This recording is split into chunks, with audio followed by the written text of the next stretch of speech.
Lord Norman Tebbit, one of Margaret Thatcher's most loyal supporters, has died at the age of 94. He was one of the most high-profile victims of the IRA's bombing of the Grand Hotel in Brighton back in 1984. He was Conservative Party chairman, and he famously said about his father that he got on his bike and looked for work. He said he didn't riot. He didn't riot, he got on his bike. He was very much a character of his time. He was an ex-RAF fighter pilot. He flew Meteors and Vampire jets. Then he got into politics. Yeah, very I remember he was hugely of divisive and very anti-trade union. Yeah. And one of Margaret Thatcher's most loyal foot soldiers, but a very divisive figure, but and not member of your party, of course, Heidi Alexander, Transport Secretary, but one of the big sort of influential figures in British politics of that generation. Yeah, good morning, Susanna and Richard, and can I express my condolences to his family and those who worked with him. I mean, irrespective of political views, and I can't say that I shared a similar political outlook or philosophy to him. Obviously, people who have served as members of Parliament, devoted their lives to public service, you know, they should be thanked for that, and it will be a sad day for his family and those who knew him. It was, I know that you want to talk politics, but we have just had this breaking news. I just think it's remarkable to reflect on that IRA bombing of the Grand Hotel in Brighton. He and his wife in bed, second floor, their beds tumbled because of the blast to the foyer, and it took 4 hours to get them out. Apparently they held hands, he and his wife, the entire time while firefighters fought to get them out and whispered to each other in the darkness. And she, of course, was paralysed, and he then withdrew from politics for a while in order to care for her. And the whole thing unfolded live on breakfast television with millions of people watching the rescue operation, and finally you saw these images of their feet coming out from the rubble. So, yes, we share your thoughts, of course, about paying our, you know, our hearts going out to his family and paying our respects as well. A giant of Conservative Party politics, certainly. Right, Heidi Alexander, we want to talk to you about a certain form of transport, which is the boats coming across the Channel. I know it's not your sort of mission this morning to talk about that, but we'll get to what you want to talk about in a moment. Now that Emmanuel Macron has made the journey over to the UK, can we get him to agree a one-in, one-out policy that migrants who have a legitimate claim to stay here because of family ties stay and the others go back to France? Would that be enough of a deterrent to stop these perilous small boat crossings? Well, I'm not going to speculate on the contents of the discussions that will be taking place between the Prime Minister and the French President over the next couple of days. I do know that the Prime Minister spoke to President Macron at the weekend, and we're really pleased to be hosting him for this state visit this week. We obviously need to work very closely with France as our key international partner to try and halt this vile trade in people being smuggled, in essence, across the Channel. We have been able to persuade the French government to review their laws about the action that they will take in the shallow waters to try and prevent the boats and the dinghies from leaving the shores in the first place. And some of your viewers may have seen that footage in the last couple of days. It wasn't easy to watch or particularly pleasant to watch, but obviously the French authorities did decide to slash one of the dinghies in shallow water so that the people who were in that boat couldn't actually depart from France. We support that action. We have seen these international criminal gangs that are operating across the Channel adopting new tactics, and it's right that our tactics adapt to that. Of course, we are also taking legislation through Parliament to give the Border Security Command counter-terrorism powers so that we can treat the people who are organising this operation in the same way as we would treat terrorists. We know also that the amount being spent on asylum hotels has absolutely rocketed. And people this morning identifying a link, because they say this is all about, governing is all about priorities. There's all of this money being spent on asylum seekers, and of course their claims need to be processed. And we need to make sure that if they are legitimate asylum seekers, then of course they have a right to stay currently under the existing legislation.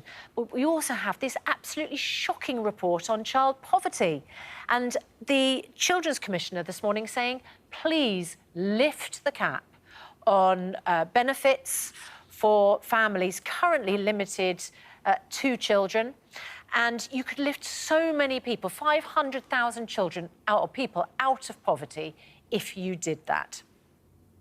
So there's a lot in that question, Susanna. You mentioned both the issue of people being, asylum seekers being housed in hotels, and also the two-child benefit cap with respect to benefits. If I take the first issue that you mentioned, this government is determined to end the use of hotels to accommodate asylum seekers. One of the critical things we need to do to achieve that is to speed up the processing of asylum claims, and if somebody doesn't have any right to remain in the country, they should be deported or removed.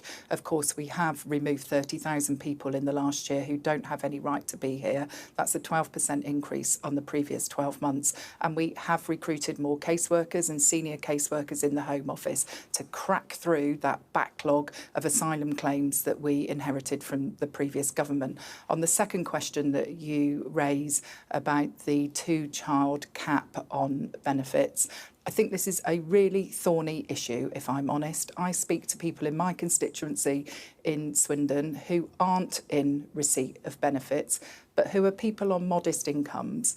And they have sometimes taken the decision to limit the number of children that they have, and may have only had one child.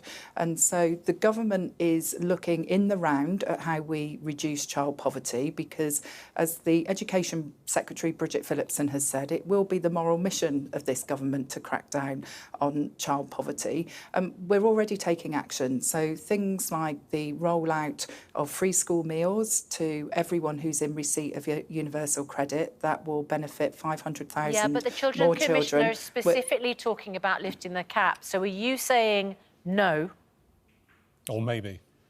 So through the Child Poverty Task Force that Liz Kendall, the Work and Pension Secretary, and Bridget Phillipson, the Education Secretary, are leading, we are looking at a whole range of different ways in which we can tackle child poverty. So it's possible? Some of that, we haven't ruled anything out at the moment, and that task force will report later this year. I think the primary way to get people out of poverty in this country is for people to have good, well-paid, secure jobs. So and also, you know, if you think about things like childcare, if people want to work extra hours as well, so that they're increasing their income, the expansion of childcare that this government is putting in place is also critical for raising household incomes. We also have to bear down on the costs of essentials, and so that's why we're investing in things like building more council homes and more properties to rent from housing associations, because we know the cost of renting homes at the moment is very significant for people, and that will be one of their major outgoings. And so we've got to look across the board about how we tackle child poverty, and it won't all be about benefits. To be fair to you, I'm afraid we are virtually out of time, but you are here to talk about something very specific to your department. Just briefly tell us about the spending that you do want to commit to. Yeah, so today we're announcing over 50 road and rail projects to really get the country moving and the economy firing on all cylinders. So some big strategic road schemes, for example, building a new link road in Staffordshire between the M54 and the M6. Finally, dualling the A66, which runs across the north of the country from Carlisle to Scotch Corner, building new railway stations in places like Devon, towns called Wellington and Columpton, Haxby in North Yorkshire as well, a new station there, a new station at Portishead on the outskirts of Bristol.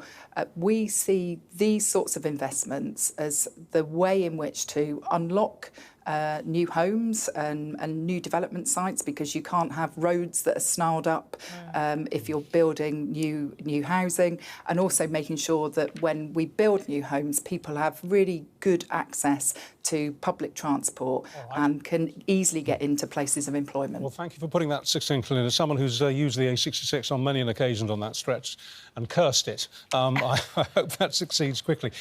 A very brief answer to a very brief question, just coming back to where we came in. Would you accept that this week, this 3-day state visit from the French leader, is potentially a seminal moment, that this is an opportunity that could be grasped? I know you don't want to get into the specifics, but to solve this problem of the small boats, that by the time he goes back to Paris, we have some kind of outline agreement at last. So France is one of our most important international partners, and whether it's on questions to do with migration, defence, security, trade, it's important that we closely collaborate with them because we have so many shared interests, and that is why this state visit is so important. OK. Heidi Alexander, thank you very much indeed for your time this morning.